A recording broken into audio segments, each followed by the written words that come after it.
2 Timóteo, capítulo 2, versículo 20 e versículo 21. Assim diz a palavra: Ora, numa grande casa não há somente utensílios de ouro e de prata, há também de madeira e de barro, alguns para honra, outros, porém, para desonra. Assim, pois, se alguém se purificar destes erros, será utensílio para honra, santificado e útil ao seu Senhor, estando preparado para toda boa obra. Amém? Amém, Deus. Meus irmãos, existe um engano, e aqui eu acredito que eu vou contrariar alguns irmãos, pelo menos a princípio. No final do culto vocês vão sair daqui com entendimento muito iluminado. Mas quem já ouviu a seguinte frase: Deus usa quem Ele quer? Acredito que todos, né? E acredito que a maioria chega até a acreditar que está na Bíblia isso, mas não está na Bíblia não. Não existe nenhum versículo na Bíblia dizendo que Deus usa quem Ele quer. E logo, se não está na Bíblia, é uma heresia. Se não está na Bíblia, é uma heresia, é um engano. E meus irmãos, acredite, essa frase, esse ditado, Deus usa quem Ele quer, serve apenas como pretexto e desculpa para que no púlpito, no altar das igrejas, sejam tolerados homens e mulheres que estão na imoralidade, na promiscuidade, uma vida totalmente corrupta, uma vida totalmente sem comunhão com o Espírito Santo de Deus. Mas quando pega o microfone, quando se coloca no púlpito, um alvoroço, toda uma agitação começa na igreja, e glória a Deus, aleluia. E tudo bem estar no erro, tudo bem estar na imoralidade, tudo bem estar no pecado. Quando ele pega o microfone, quando ela pega o microfone, quando canta ou quando prega, algo diferente acontece na igreja. Tudo bem estar em pecado, pastor. Deus usa quem Ele quer, glória a Deus. Meus irmãos, temos que tomar cuidado com isso, porque, como eu disse, essa história de acreditarmos que Deus usa quem Ele quer tem servido de desculpa para que sejam tolerados pessoas, homens e mulheres, pregadores e cantores ou cantoras que estão em uma vida de promiscuidade terrível. Pastores e líderes que ficam olhando somente para o talento que aquela pessoa tem e ignora a realidade de que aquela pessoa está no erro e fica enraizado nessa desculpa: Deus usa quem Ele quer. Meus irmãos, de fato, Deus usa quem Ele quer, mas grave isso no seu coração: Deus não usa qualquer um e muito menos de qualquer jeito não. Ele é soberano para usar, sim, quem Ele quer. Porém, Ele não usa qualquer um e, como eu disse, muito menos de qualquer jeito.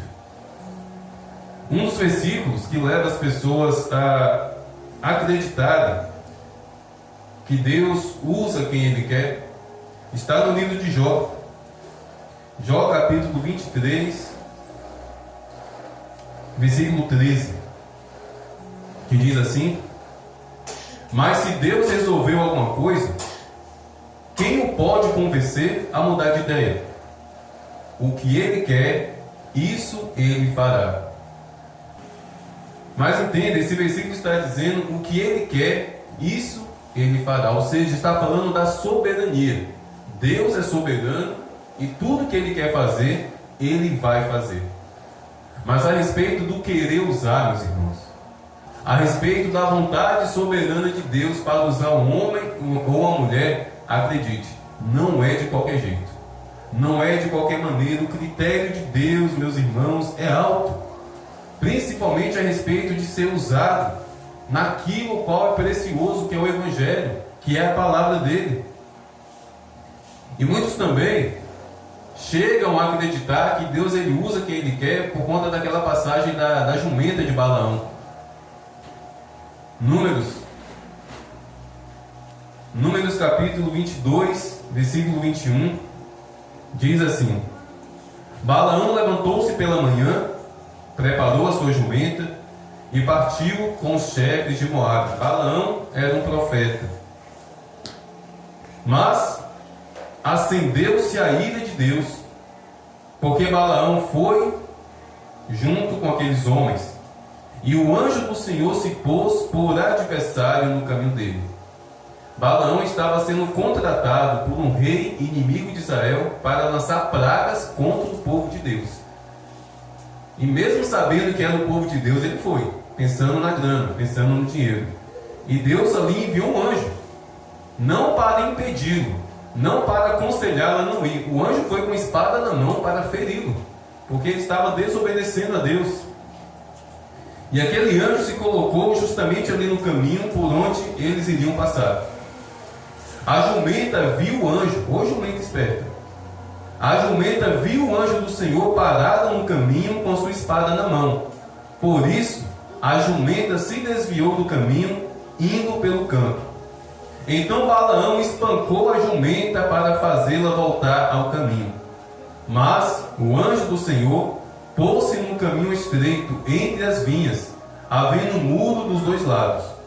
Quando a jumenta viu o anjo do Senhor, encostou-se no muro e apertou o pé de Balaão contra ele. Por isso Balaão tornou a espancá-la. Então o anjo do Senhor passou mais adiante e pôs-se no lugar estreito, onde não havia caminho para se desviar, nem para a direita e nem para a esquerda. Quando a jumenta viu o anjo do Senhor, deixou-se cair debaixo de Balaão, e Balaão ficou irado e espancou a jumenta com uma vara. Então o Senhor fez a jumenta falar, e ela disse a Balaão: O que foi que eu fiz a você para que você me espancasse já 3 vezes? Balaão respondeu à jumenta: Foi porque você zombou de mim. Se eu tivesse uma espada na mão, mataria você agora mesmo. A jumenta disse a Balaão: Não é verdade que eu sou a sua jumenta, em que você tem montado toda a sua vida até hoje? Será que tem sido o meu costume fazer isso com você? Ele respondeu: Não.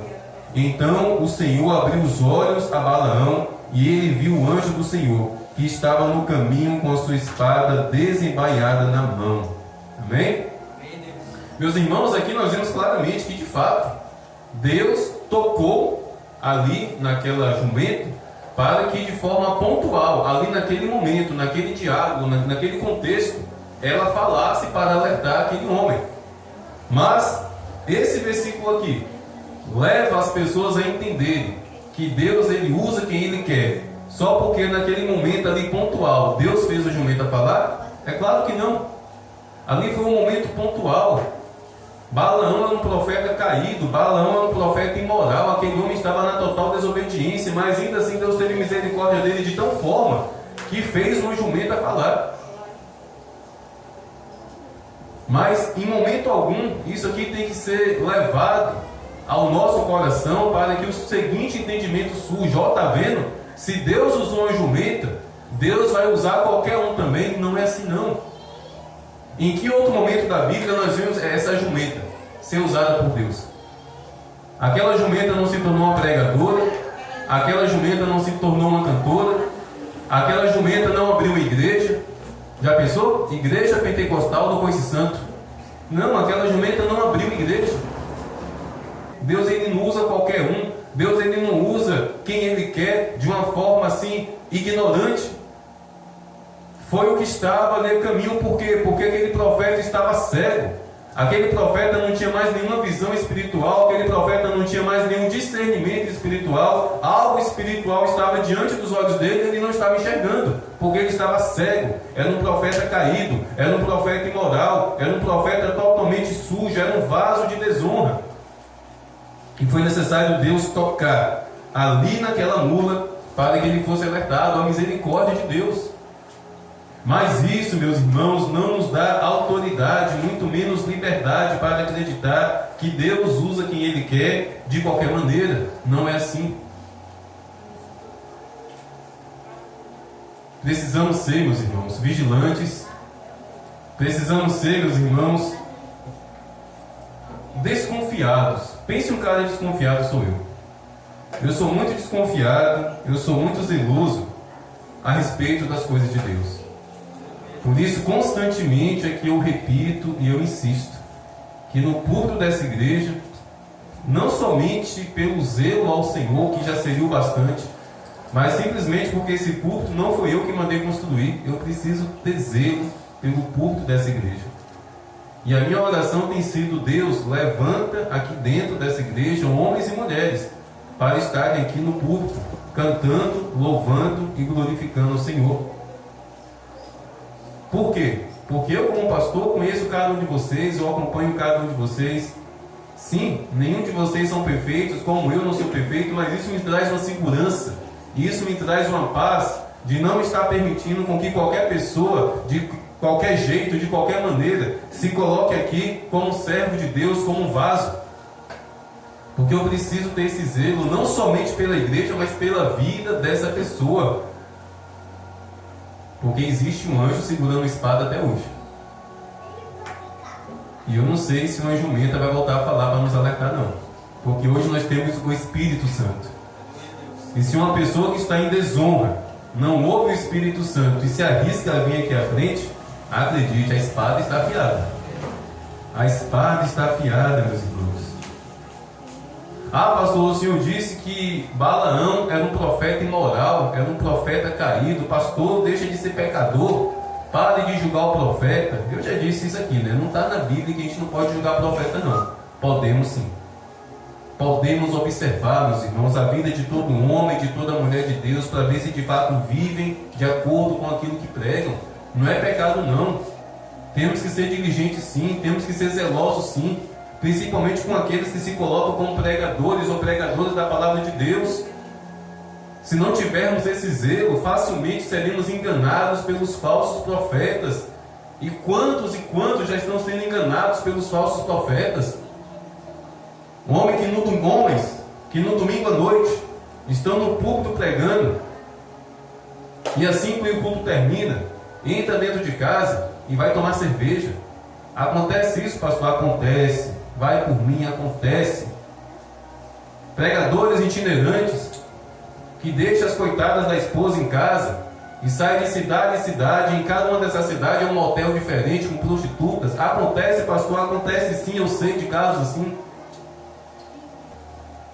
Temos que ser zelosos, porque vasos de desonra existem, profetas caídos existem, e não é pecado sermos observadores. Não é pecado estarmos analisando. Se um dia, meus irmãos, alguns de vocês, ó pastor, eu conheço um homem de Deus, ele é lá de onde Judas perdeu a bota, mas pensa um homem de Deus. É mesmo? Ele quer vir pregar aqui? Quer. Vai por mim. Eu vou analisar a vida desse camarada de cabo a rabo. Vou no Facebook, vou no Instagram. Ele é de qual igreja? Da igreja tal. Vou entrar em contato com o pastor. É casado? É? Tem filhos? Tem. Eu vou fazer isso. Por quê? Porque eu tenho que ter zelo por esse púlpito. Porque Deus é testemunha, meus irmãos, da minha dedicação. Deus é testemunha do meu esforço. Deus é testemunha que todos os dias eu estou aqui, ó, colado nesse púlpito, orando pela manhã, 1 hora por dia.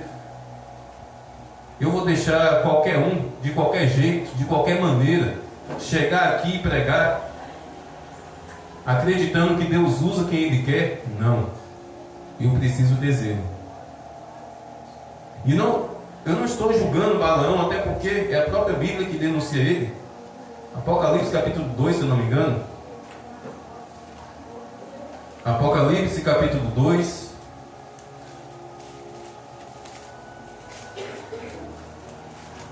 Versículo 14.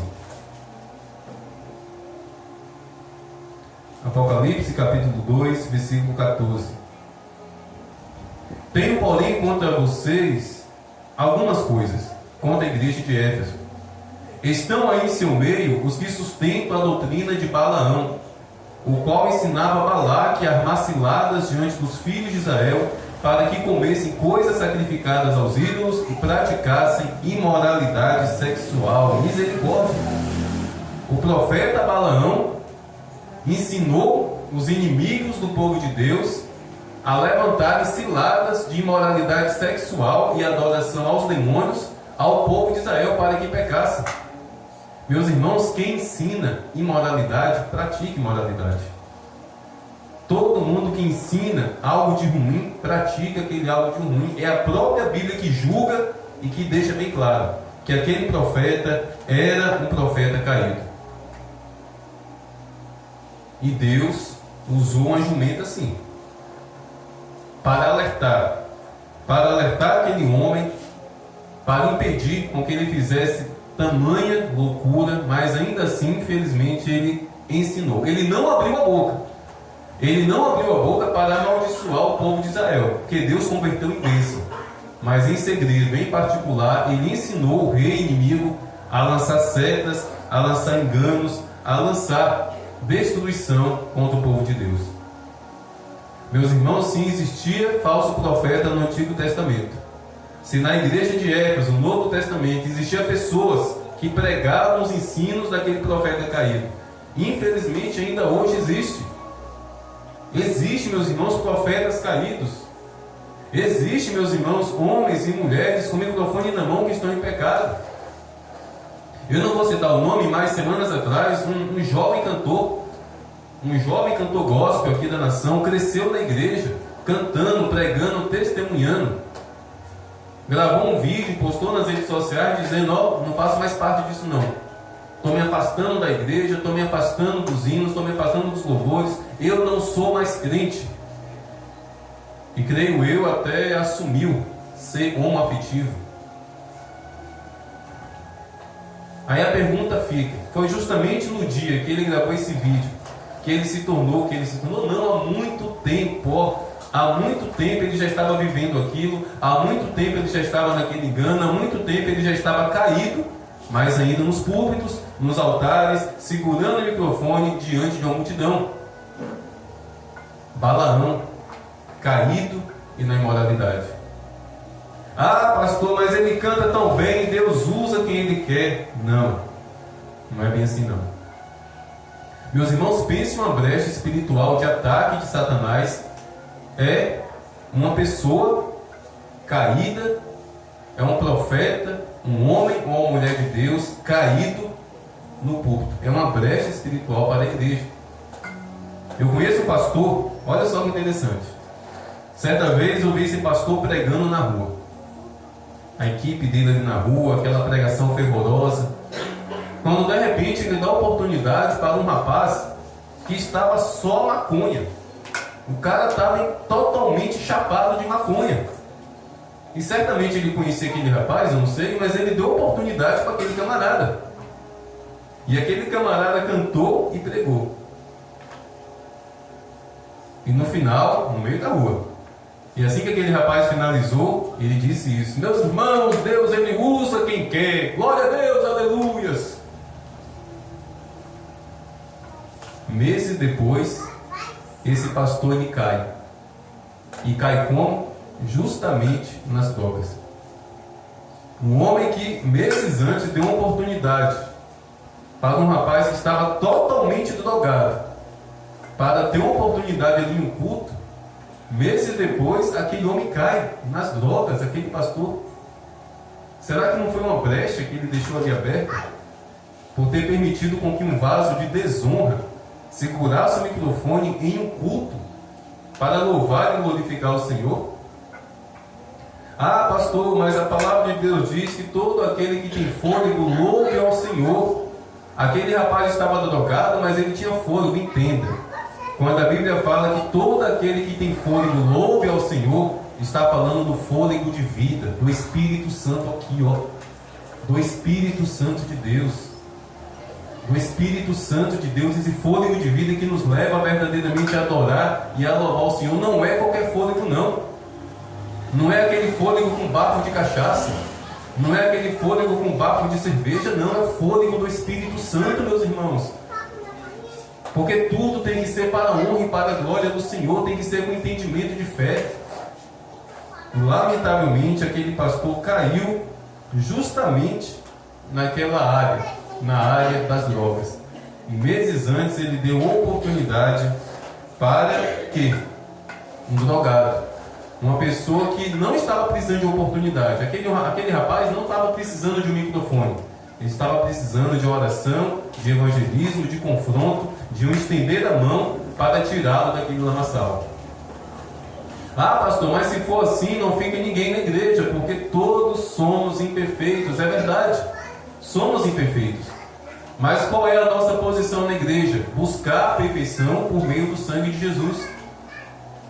Nós não somos imperfeitos no sentido de que amamos a imperfeição. Nós somos imperfeitos, mas estamos buscando o aperfeiçoamento por meio do Espírito Santo e por meio da Palavra de Deus. E sim, nessa trajetória, nesse caminho sendo aperfeiçoado, podemos sim louvar, podemos sim glorificar, podemos sim receber até mesmo oportunidade. Estamos no caminho, estamos buscando a santificação, estamos renunciando ao pecado, estamos nos esforçando no Senhor para sermos transformados de glória em glória. E talvez você possa me dizer, mas pastor, os 12 apóstolos eram um pior do que o outro e Jesus escolheu aqueles homens. É verdade, um era pior do que o outro. Mas no Evangelho de Marcos, capítulo 3, vamos ver o porquê que Jesus chamou aqueles homens. Qual foi a primeira intenção de Jesus ao chamar aqueles homens? Aleluia. Evangelho de Marcos, capítulo 3, versículo 15.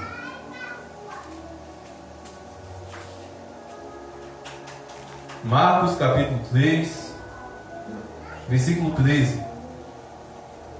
Amém? Depois Jesus subiu ao monte e chamou o que ele quis, e vieram para junto dele. Somente aqui. Quando Jesus escolheu os 12 apóstolos, qual foi a primeira missão que Jesus deu para ele? Venha para cá, fique perto de mim. E meus irmãos, aqueles homens ficaram 3 anos perto de Jesus. O primeiro chamado de Jesus foi para ficar pertinho dele, foi para ficar colado nele. Jesus não chamou aqueles homens hoje e no dia seguinte disse, ó, ide por todo mundo e pregar o Evangelho. Não, teve um processo de 3 anos. E esse erro tem acontecido na igreja. A pessoa mal recebe Jesus como Salvador, uma semana depois já tem alguém derramando óleo na cabeça dela, consagrando a obreiro, a diácono. A pessoa nem ora ainda direito, a pessoa nem tem noção do que é meditar na palavra de Deus, já está recebendo a consagração. Ah, pastor, mas a igreja está precisando, a igreja está precisando de obreiro, a igreja está precisando. Ou acontece o seguinte, chega alguém de repente na igreja, dando uma carteirada, aqui minha carteirinha, aqui eu sou diácono, tudo bem, você é diácono, me ajude aqui. E eu já disse que aqui não. Aqui não, aqui tem que andar na presença de Deus, tem que dar testemunho, tem que ter vida, tem que ser de fato um vaso para a honra. Estou orando sim para esse ano, na festividade, estar consagrando irmãos e irmãs aqui, obreiros, a diáconos, porque existe de fato a necessidade, mas enquanto essa necessidade não está sendo suprida, o Espírito Santo está entrando com socorro, o Espírito Santo está entrando com graça e a igreja está marchando, a igreja está avançando. Mas só porque há uma necessidade de ter diácono aqui na Nova Jerusalém, eu vou consagrar qualquer um? Só porque tem um talento? Só porque tem a facilidade, a eloquência de falar, não pode ser assim não. Eu preciso ser zeloso, porque um pouco de fermento leveda toda a massa. E aqueles homens ficaram 3 anos caminhando com Jesus. Antes de ouvirem o ide por todo mundo e pregar o Evangelho, eles caminharam 3 anos com Jesus. E durante aqueles 3 anos, eles ouviram 2 convites de Jesus. Olha só que interessante. O primeiro convite foi, vinde a mim. Mateus 11, versículo 28, Jesus disse, vinde a mim, ou seja, vinde até mim, fique comigo, aprendei de mim, ouça o meu ensinamento. Veja como eu ando, veja como eu falo, aprenda a orar como eu oro. Foi o primeiro convite de Jesus. O segundo convite foi, vinde após mim. Olha só que interessante. Primeiro, vinde até mim. Aí depois de ir, ser curado, ser transformado, ser restaurado, ser liberto. Agora você pode me seguir. Agora você pode trilhar. Mas sempre ó atrás de mim. Não passa na minha frente não. Muitos querem passar na frente de Jesus. Tem que ser ó atrás de Jesus, seguindo Jesus. E Jesus também deu um conselho, onde Jesus disse para os discípulos, os discípulos já tinham ido até Jesus, os discípulos já estavam seguindo Jesus, Mas Jesus orientou assim de forma: ó, fiquem em Jerusalém. Agora não, fiquem aí, segurem. Eu sei que vocês querem ir, eu sei que vocês querem pregar a palavra, eu sei que vocês querem viajar o mundo todo, mas no Evangelho de Lucas, capítulo 24, versículo 49, Jesus baixa a bola dele dizendo: ó, espere um pouquinho, está faltando algo ainda. Fiquem em Jerusalém até vocês serem revestidos do Espírito Santo, até vocês receberem o poder do alto. Eles foram até Jesus, eles passaram a seguir Jesus, mas ainda faltava o Espírito Santo. E só depois, meus irmãos, que eles foram cheios do Espírito Santo, foi que eles ouviram Jesus dizer: ide por todo mundo e pregai o Evangelho. Evangelho de Marcos, capítulo 16, versículo 15. Mas olha só os passos: vinde até mim, vinde após mim, recebam, sejam cheios do Espírito Santo. Agora ide por todo mundo e pregai o Evangelho. E entenda, meus irmãos, o ser cheio do Espírito Santo não consiste somente em poder do Espírito Santo para pregar, para ter autoridade, para curar enfermos, para expulsar demônios. Entenda, o ser cheio do Espírito Santo, em primeiro lugar, é para trazer restauração, é para trazer cura, é para trazer transformação, é para limpar o nosso coração, para sermos o quê? Vasos de honra. Nada adianta você querer poder do Espírito Santo e não permitir o Espírito Santo limpar o seu coração. De nada adianta você querer o poder do Espírito Santo para impor as mãos sobre as pessoas e elas serem curadas, se essas mesmas mãos são usadas para a imoralidade. De nada adianta. O princípio da obra do Espírito Santo na vida de todo homem e de toda mulher, que quer ser usada com poder, é a transformação, a cura, a mudança de vida que só o Espírito Santo pode fazer. Meus irmãos, a minha vida foi mudada. O pastor Nido que vocês estão vendo aqui hoje nem sempre foi assim. E eu não estou falando de antes de eu ter aceitado Jesus, depois de eu ter aceitado Jesus. Recebi Jesus e no dia seguinte muita porcaria estava no meu coração, na semana seguinte muita porcaria estava no meu coração, no mês seguinte muita porcaria estava no meu coração, no decorrer desses 15 anos muita porcaria no meu coração, ainda hoje muita porcaria tem no meu coração, mas o Espírito Santo está me ajudando nessa fraqueza. E pode ter certeza, hoje eu não sou o mesmo que eu era 15 anos atrás, de glória em glória, dia após dia, oração após oração, joelho no chão após joelho no chão, palavra após palavra, transformação, restauração tem acontecido, porque eu quero ser um vaso de honra. Eu não quero ser usado por Deus apenas porque eu sei ler, eu não quero ser usado por Deus apenas porque eu sei falar, eu não quero ser usado por Deus apenas porque eu tenho um intelecto. Paulo tinha tudo isso, ele disse que considerava lixo, esterco. Paulo foi o homem mais letrado entre os apóstolos, mas ele considerou tudo aquilo lixo, diante da sabedoria que o Espírito Santo estava derramando sobre a vida dele. Vaso de honras, meus irmãos, consiste em ser cheio do Espírito Santo. E os apóstolos aprenderam isso. Eles aprenderam que precisavam ter um processo. E o processo que eles passaram foram 3 anos. E veja que interessante. Ao final desses 3 anos, um foi reprovado, que foi Judas. Veja que ainda assim, não porque Deus é falho, mas porque a natureza humana escolhe sempre o pior. Judas escolheu a pior parte. Judas teve tudo que os outros tiveram, mas ele não permaneceu firme, ele não valorizou e se tornou um vaso para a desonra. E Judas tinha talento, Judas tinha conhecimento. Acredita-se que ao lado de Mateus, Judas era uma pessoa letrada, porque ele era o responsável pelo gasofilácio das ofertas, ou seja, ele era um contador. Acredita-se que ele sabia ler, que ele sabia escrever, que ele tinha conhecimento de matemática, que era uma raridade naquela época. Tirando Judas e Mateus, o restante dos apóstolos eram todos analfabetos, porque não era permitido as pessoas terem conhecimento naquele tempo.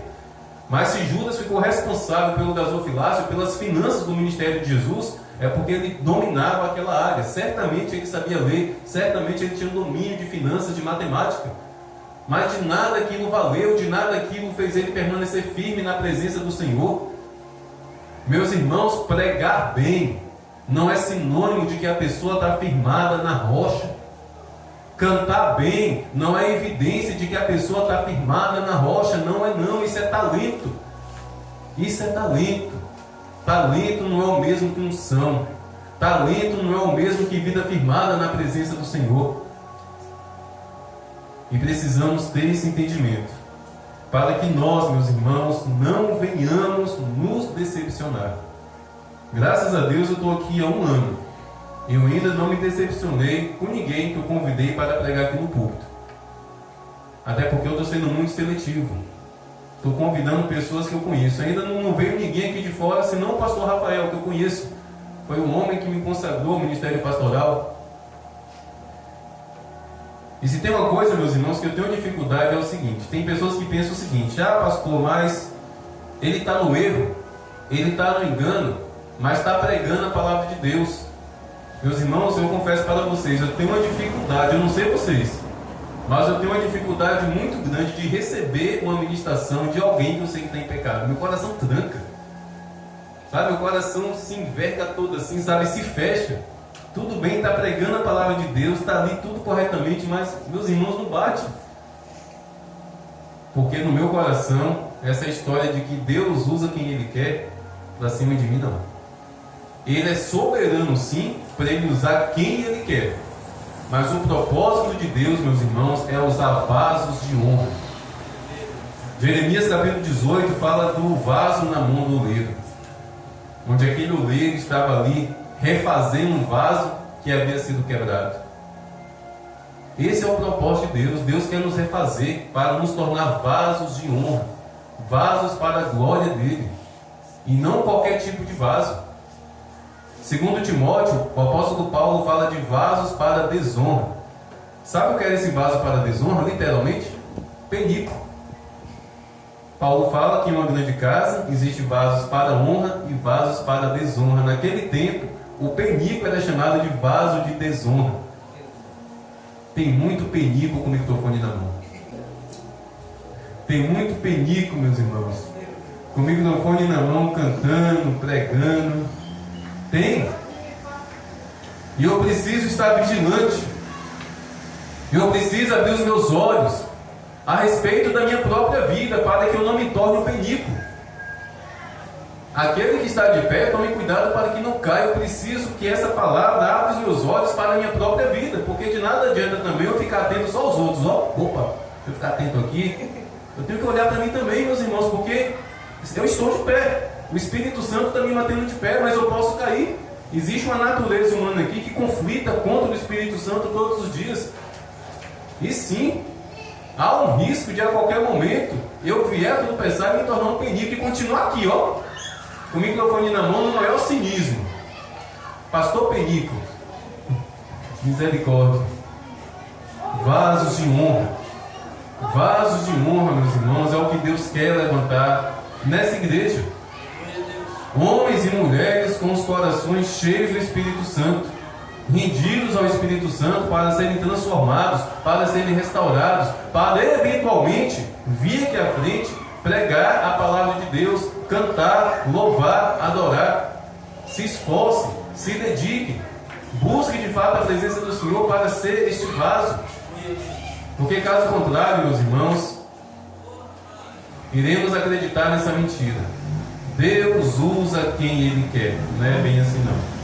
Deus quer usar a sua vida, Deus quer usar a minha vida, mas que a minha vida e a sua vida seja de fato um vaso de honra nas mãos do Senhor. Homens e mulheres cheios do Espírito Santo, homens e mulheres com temor. Ah, pastor, mas essa pregação agora me deixou com medo, eu nunca mais vou aceitar a oportunidade. Meus irmãos, se no dia que o dirigente de culto aqui te oferecer uma oportunidade, e no seu coração a sua consciência te disser que não é para você ir, porque você não está em paz, você se irou, alguma coisa você fez naquele dia, amém, não venha. Mas que essa pregação não venha te bloquear a respeito a receber a oportunidade, mas venha te motivar a buscar ser um vaso de honra, a buscar de fato se santificar, se esforçar para fugir do pecado, da aparência do mal, e ser de fato um vaso de honra nas mãos do Senhor. Porque caso contrário, eu disse isso aqui, volto a repetir, o anjo continua segurando uma espada. O anjo continua posicionado, meus irmãos, e não tem mais jumenta para falar, não. É o Espírito Santo que fala. E na maioria das vezes, nós tapamos os nossos ouvidos para ouvir o Espírito Santo. Vou ler novamente 2 Timóteo, capítulo 2,